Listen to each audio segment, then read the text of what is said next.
सब बातें चलो बाद में करेंगे, अभी तो आप आओ AS7 रिवाइज्ड की कुछ कुछ बातें करें।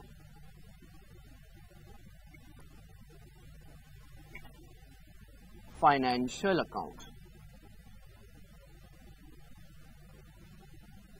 लिखना शुरू करें, फटाफट से लिखें। सो फार discussion has been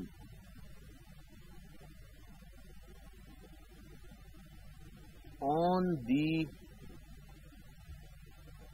so far the discussion has been on the cost accounting front.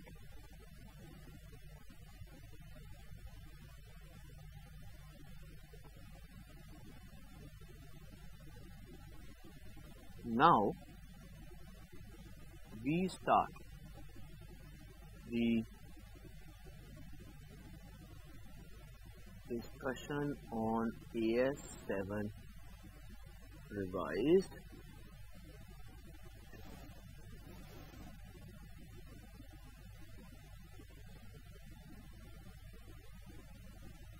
which deals with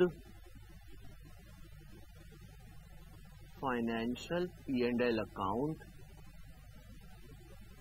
related to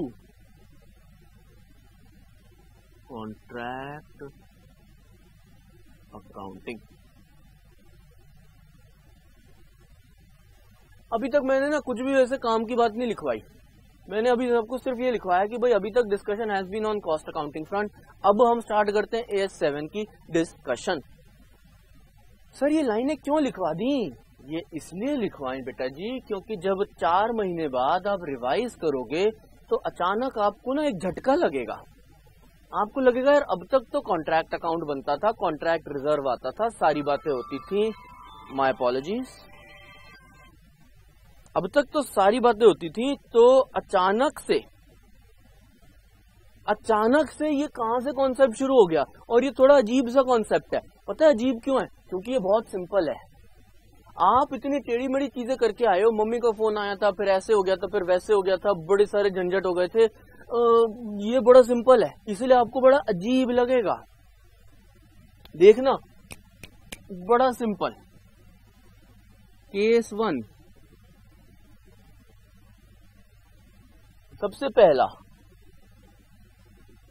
can estimated profit be calculated? Answer is no. इसको इस तरह से लिखना,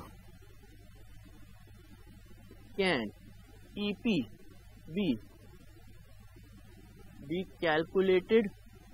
केस 1 नो, और केस 2 इज यस। ऑब्वियस सी बात है, case 2 is more important and more interesting.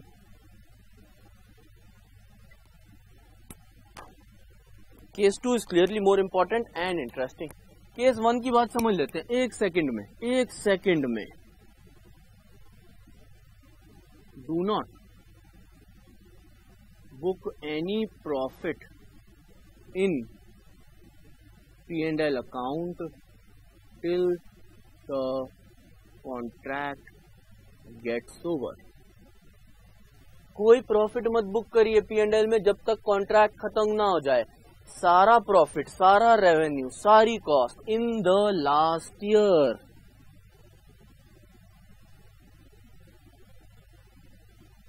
total revenue, total cost, and therefore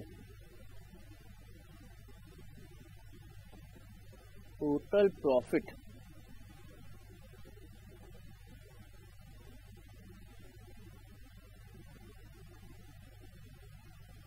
after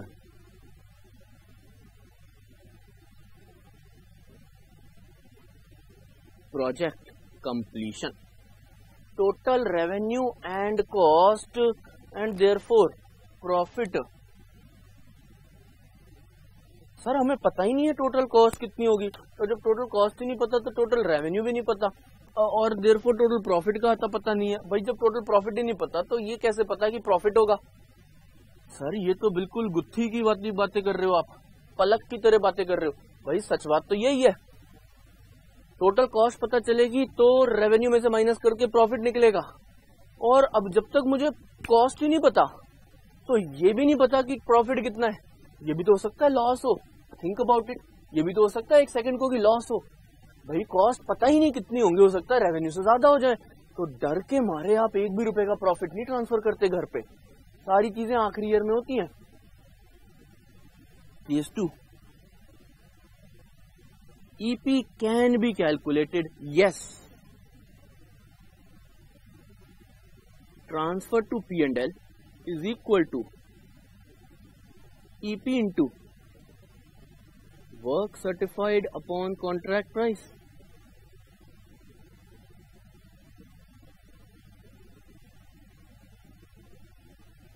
और इसके ना 2 छोटे छोटे फॉर्मूले, दोनों में से आप कोई भी लगा सकते हो, कोई भी एक लगाना है। कॉस्ट टिल डेट,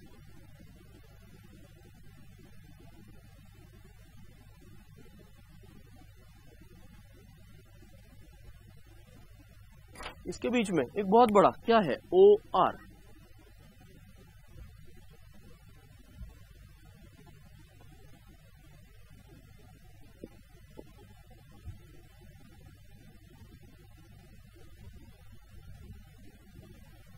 भाई देखो ना, बात ये है, या तो NRDR दोनों सेलिंग प्राइस पे ले लो या NRDR दोनों कॉस्ट प्राइस पे ले लो।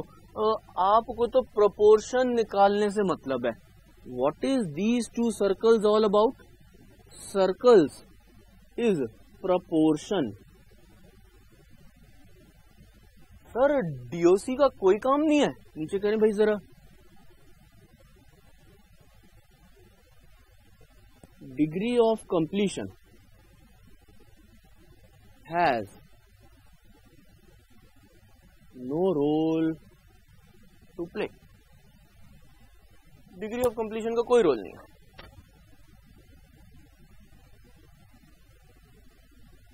तो सेंट्रल कंडीशन क्या है फाइनेंशियल अकाउंट्स में? आप कॉन्ट्रैक्ट के शुरू में ही पूछते हो, भाई साहब एस्टिमेटेड प्रॉफिट निकल सकता है क्या? आंसर आया नो। आपने पूछा ऐसे क्यों? टोटल कॉस्ट, टोटल रेवेन्यू और बोथ इज नॉट असर्टेनेबल। जरा जगह कम पड़ गई। मैं लिखना चाह रहा हूं, या तो हमें कॉस्ट नहीं पता या हमें रेवेन्यू नहीं पता या दोनों नहीं पता। नेट रिजल्ट ये है, हमें प्रॉफिट नहीं पता।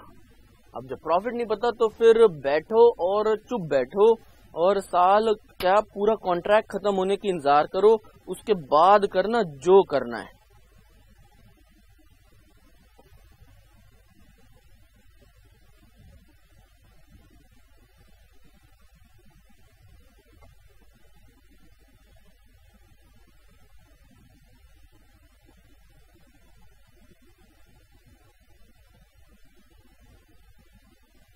ठीक है भाई, काम शुरू कर सकते हैं क्या? जरा फटाफट से मुझे डन लिख के भेजना।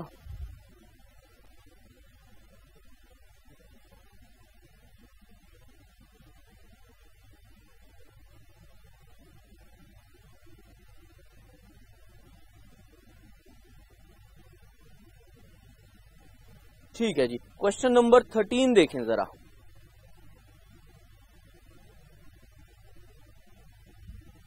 क्वेश्चन नंबर 13,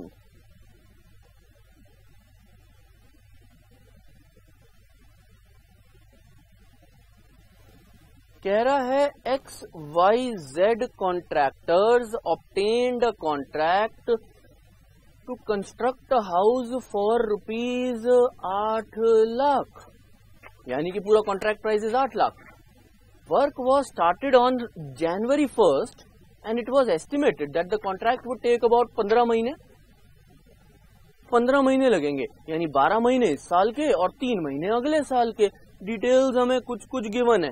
कह रहा है कि मटेरियल एंड स्टोर्स 187 के लगे, आपका वेजेस पेड थी 270 की, प्लांट हायर चार्ज और अदर एक्सपेंसेस था 60 का, एस्टैब्लिशमेंट चार्जेस 54,000 के, मटेरियल अनयूज्ड 11,000 का, वर्क सर्टिफाइड 6 लाख की सेलिंग प्राइस पे, जिसकी कॉस्ट कितनी है 543, और वर्क नॉट सर्टिफाइड वही अपना वर्क अनसर्टिफाइड इज 20,000।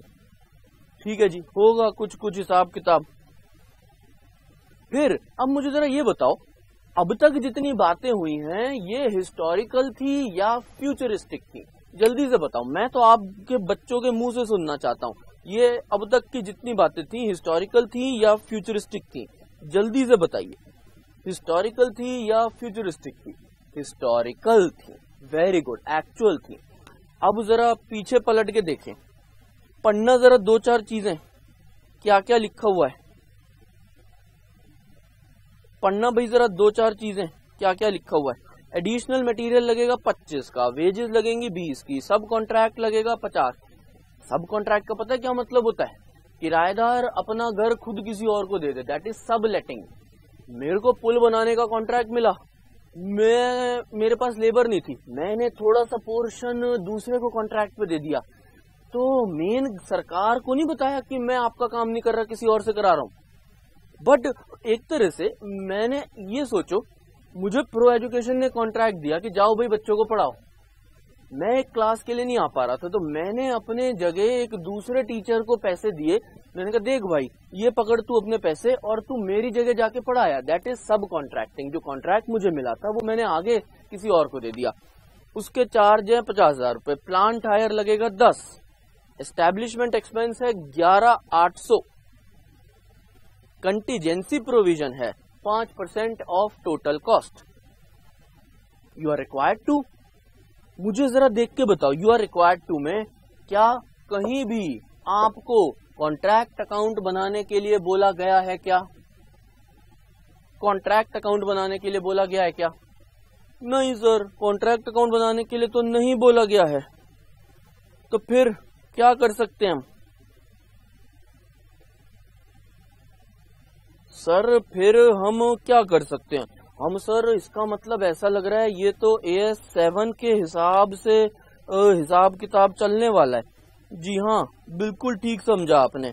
मैंने तो आपको बताया नहीं, मैं तो इधर कैलकुलेशन भी शुरू कर दी। मैंने तो आपको बताया नहीं, मैंने तो कैलकुलेशन भी शुरू कर दी। चलो जी आओ, आप भी करना कैलकुलेशन शुरू। क्वेश्चन नंबर 13,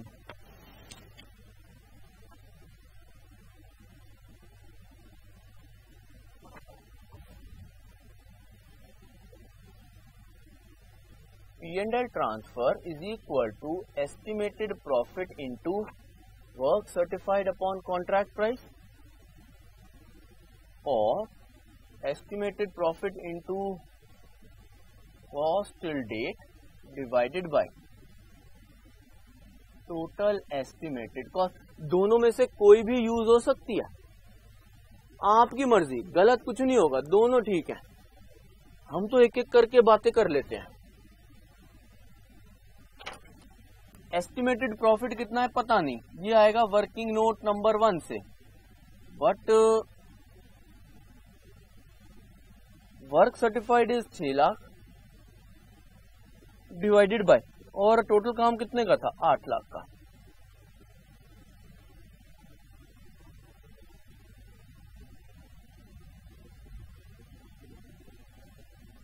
बाकी ये सब तो निकालना ही पड़ेगा। आओ भाई वर्किंग नोट नंबर 1 बनाएं। कैलकुलेशन ऑफ ईपी,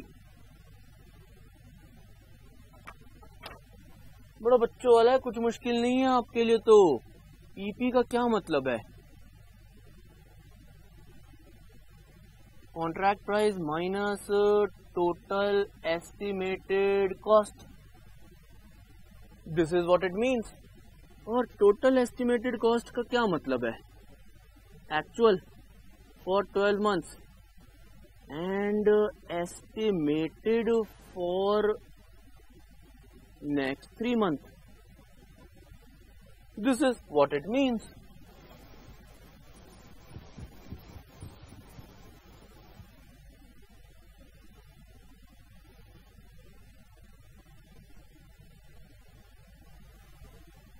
हाँ सर, ये तो बात ठीक है। कॉन्ट्रैक्ट प्राइस तो सर यहाँ मैं भी लिख सकता हूँ, असली चक्कर पड़ेगा ए और बी निकालने में। तो चलो ना, चक्कर की क्या बात है, स्टेप बाय स्टेप करते जाएंगे, आता जाएगा। ए टोटल एक्चुअल कॉस्ट,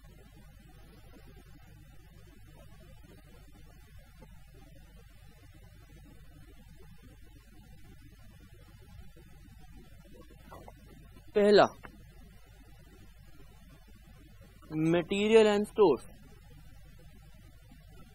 187, जिसमें से अनयूज्ड मटेरियल मैंने माइनस कर दिया, क्योंकि अनयूज थोड़ी अभी खर्चा होगा, वो तो अगली बार जब यूज होगा तब की बातें हैं। वेजेस 270,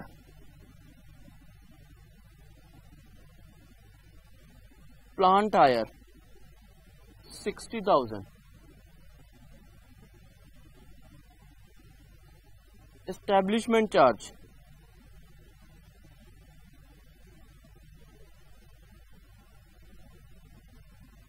54,000।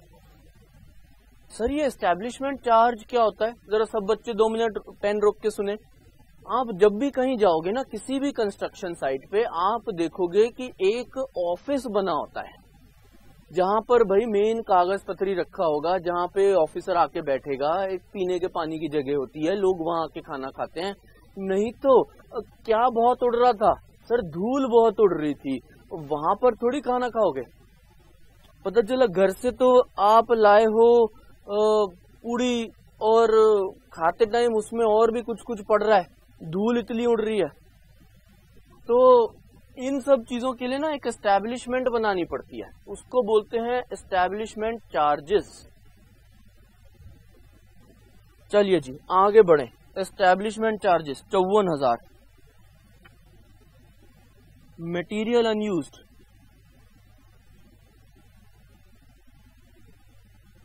ओहो, मटेरियल अनयूज्ड लिखना जरा एक बार आप भी, मटेरियल अनयूज्ड लिखना एक बार आप भी। नहीं सर नहीं, अब ये तुक्के नहीं चलेंगे। चलिए जी और कुछ, बस सर यही हुआ है हमारा पहले साल में। कितना एक्चुअल खर्चा लगा जरा बताना भाई।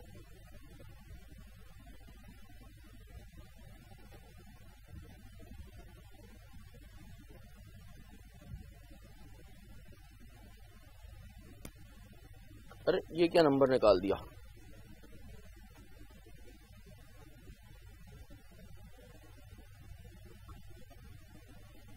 ₹5,60,000। ये आ गई आपकी अभी तक की एक्चुअल कॉस्ट। और पार्ट बी में क्या होगा, एस्टिमेटेड कॉस्ट।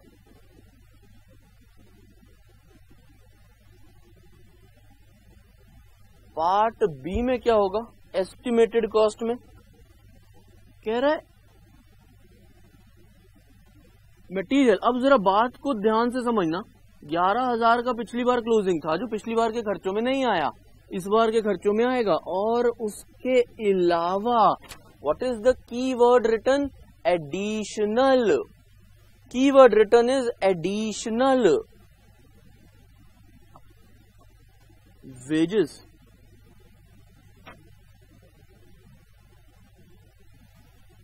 सब कॉन्ट्रैक्ट 50, प्लांट हायर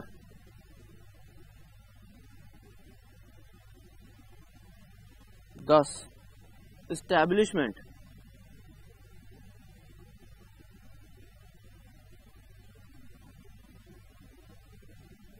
11,800। और कंटिंजेंसी प्रोविजन अभी रोक लो, कंटिंजेंसी प्रोविजन अभी बताऊंगा मैं। What is contingency provision? I will tell you.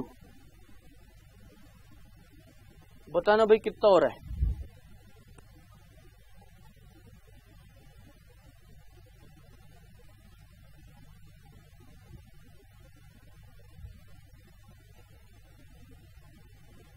127,800।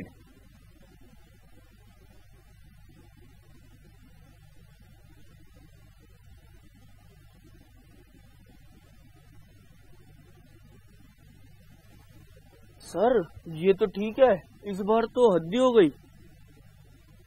एक कंटिंजेंसी प्रोविजन भी बनाने को बोला है।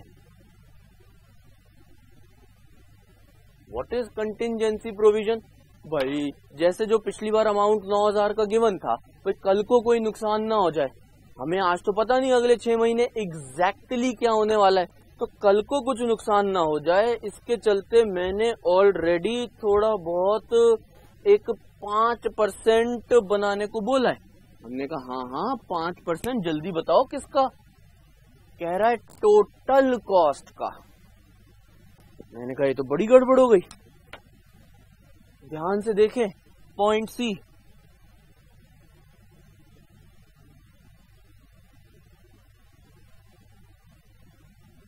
सर आज पता चला हमें सीपीटी में क्वांट्स क्यों करवाते हैं, क्योंकि क्वांट्स आगे चल के आईपीसीसी और फाइनल में यूज होती है। आप सीए के बंदे हो, आप पे किसका जोर है? आपके लिए क्वांट्स और मैथ्स तो ऐसे होना चाहिए 2-2 मिनट में आप सॉल्व कर दो। ठंडे से बात समझो, cost out of pocket plus contingency provision is equal to total cost. यानी कि अरे सर निकाल तो चुका हूं मैं, ए और बी और सी यहां पर लिख दूंगा तो ये टोटल कॉस्ट आ जाएगी, टोटल एस्टिमेटेड कॉस्ट। बस गड़बड़ ये है कि 5% ये टोटल कॉस्ट का है, is equal to 0.05x, let total cost be x। अब टोटल कॉस्ट में कंटिंजेंसी खुद इंक्लूडेड है, तो बाकी बची हुई कॉस्ट कितनी हुई? 0.95x, क्योंकि इन दोनों को ही तो ऐड करके x बनेगा। अरे सर ये तो वही बात हो गई, cost price plus profit is equal to selling price. अब 5% सेलिंग प्राइस का है प्रॉफिट, तो वो तो हम चेंज कर लेते थे। सर कोई बड़ी बात है तो बताओ, बच्चों वाली बातें मत बताओ। यानी कि आपकी a प्लस बी 0.95x बन गई। हाँ जी sir, a plus B 0.95x बन गई।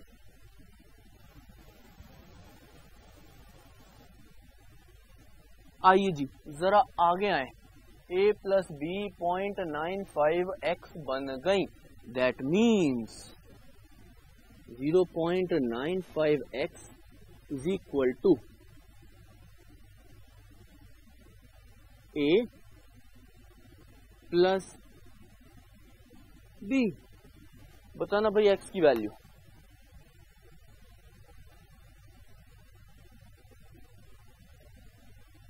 $7,24,000 इज इक्वल टू x।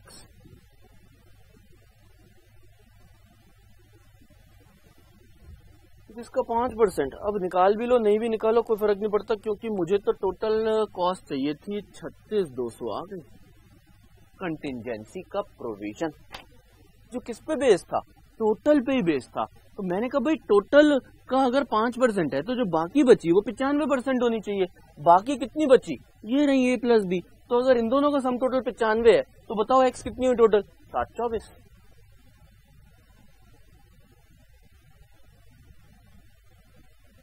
क्या सब बच्चों को समझ में आई ये बात? थोड़ा सा मैथ्स इन्वॉल्व था इसमें, दैट इज ऑल, और कुछ भी नहीं है। लखनऊ में एक एक बच्चे को क्लियर है कि नहीं?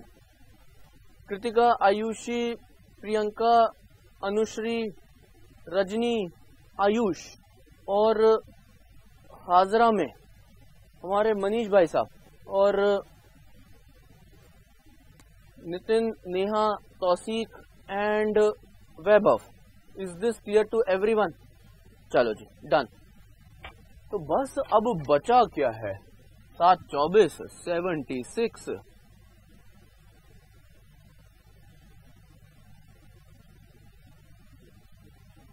76,000 rupees is your estimated profit. 76,000 into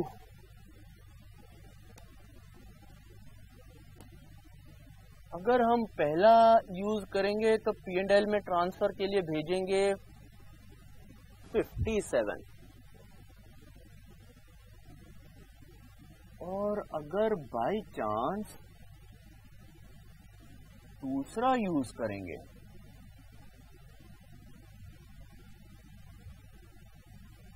दूसरा कौन सा फॉर्मूला था सर? एक फॉर्मूला था ना जो कॉस्ट बेस पे था, जो कॉस्ट बेस पे था। हाँ, कौन सा था वो? कॉस्ट टिल डेट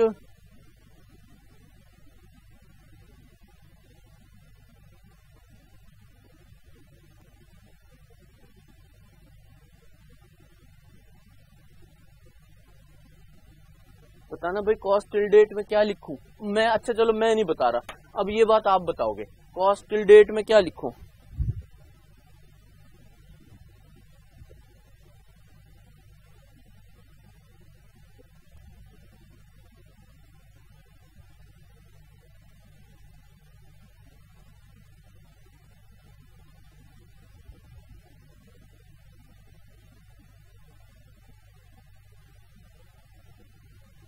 जल्दी से बताओ सब बच्चे।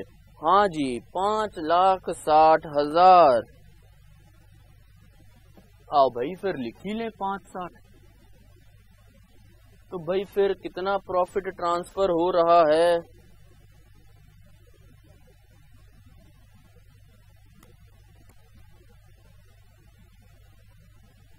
$58,784।